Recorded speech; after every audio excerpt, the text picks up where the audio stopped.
ഇതൊരു വഞ്ചിയിലൂടെയും വനത്തിലൂടെയും ആത്മാക്കളെ തേടിയുള്ള യാത്രയാണ്. 2024 ജനുവരി 21 ഞായറാഴ്ച കുർബാനയ്ക്കായുള്ള സ്ലീവപാത. മഡഗാസ്കർ ദ്വീപിൽ ഇപ്പോൾ മഴക്കാലമാണ്. റോഡുകൾ തോടുകളാകുന്ന മാസങ്ങൾ. പുതുവർഷത്തിൽ 23 കിലോമീറ്റർ അകലെയുള്ള ഇസാളു പള്ളിയിൽ ആദ്യത്തെ കുർബാന കഴിഞ്ഞ് രണ്ടാമത്തെ കുർബാന അർപ്പിക്കേണ്ടത് അവിടെ അടുത്തുള്ള ഞങ്ങളുടെ ഇടവകയിൽ പുതുതായി ചേർക്കപ്പെട്ട ബെബാക്ക് പള്ളിയിലാണ്.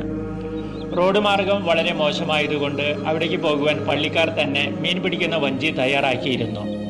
എന്നാൽ വെള്ളം കയറുന്ന 1ഉം 2ഉം വഞ്ചികളിൽ ചെളിയും പായലും കൊണ്ട് ദ്വാരമടയ്ക്കാൻ നോക്കിയിട്ടും ശരിയാകാതെ വേറെ 2 വഞ്ചികളിലായി യാത്ര തുടങ്ങി. 3 പേരെ വഹിക്കാനുള്ള ആരോഗ്യമേ ഈ മീൻവഞ്ചികൾക്കുള്ളൂ. ഇതിലും വെള്ളം കയറുന്നുണ്ടായിരുന്നു. 15 മിനിറ്റ് യാത്ര കഴിഞ്ഞപ്പോൾ വഞ്ചി മുങ്ങി തുടങ്ങി. എൻ്റെ കൂടെയുള്ള ബ്രദേഴ്സിനാണെങ്കിൽ നീന്തൽ അറിയില്ല. ദൈവാനുഗ്രഹത്തിന് ആഴമില്ലാത്ത സ്ഥലമായിരുന്നു അത്. ഈ കായലിൽ മുതലയുണ്ടെന്നാണ് നാട്ടുകാർ പറഞ്ഞത്. വേഗം കൂടെ വന്നിരുന്ന വഞ്ചിയിലേക്ക് മാറിയെങ്കിലും അതിലും ധാരാളം വെള്ളം. ദൈവദൂതനായി ഒരു മീൻപിടുത്തക്കാരൻ വേഗമെത്തി തൻ്റെ വഞ്ചിയിൽ എന്നെ കയറ്റി. അപ്പോഴേക്കും മുൻപത്തെ വഞ്ചി പൂർണ്ണമായും മുങ്ങിപ്പോയിരുന്നു. സഹായത്തിന് വന്ന മുക്കുവൻ പ്രാർത്ഥിക്കാത്തവനാണെങ്കിലും ഉദാരപൂർവ്വം ബെബാക്ക് കടവ് വരെ ഞങ്ങളെ കൊണ്ടുവന്നാക്കി. പോകാനുള്ള ദിശയും പറഞ്ഞു തന്നു. പള്ളിയിലെത്താൻ വീണ്ടും 1 കിലോമീറ്റർ കാട്ടുപാതയിലൂടെ നടക്കണം. വഞ്ചി ദുരന്തം കാരണം ഞങ്ങൾ കൂട്ടം പിരിഞ്ഞ പല വഴികളിലായി. കുർബാനയ്ക്കുള്ള സാമഗ്രികളും മറ്റുള്ളവരുടെ പക്കലായി.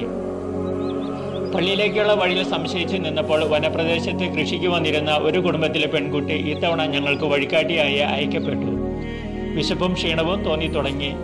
പക്ഷെ ഉച്ചയ്ക്ക് മുൻപ് തന്നെ ഞങ്ങൾ പള്ളിയിലെത്തി. അച്ഛനുള്ള കാപ്പി തരാൻ അവർ മറന്നില്ലെങ്കിലും കുർബാന തുടങ്ങാൻ എനിക്ക് കഴിഞ്ഞില്ല. കാരണം കുർബാനയ്ക്കുള്ള ഉടുപ്പും സാമഗ്രികളും കൊണ്ടുവരുന്നവർ ഇപ്പോഴും വെള്ളത്തിലാണ്. കുർബാനയും ഭക്ഷണവും കഴിഞ്ഞ് തിരിച്ചു വരുമ്പോൾ പലതരത്തിലുള്ള പാമ്പുകളെയും കാട്ടുവഴിയിൽ കണ്ടു. ഭയപ്പെടാനില്ലാത്ത വിഷമില്ലാത്ത തരങ്ങളാണ്.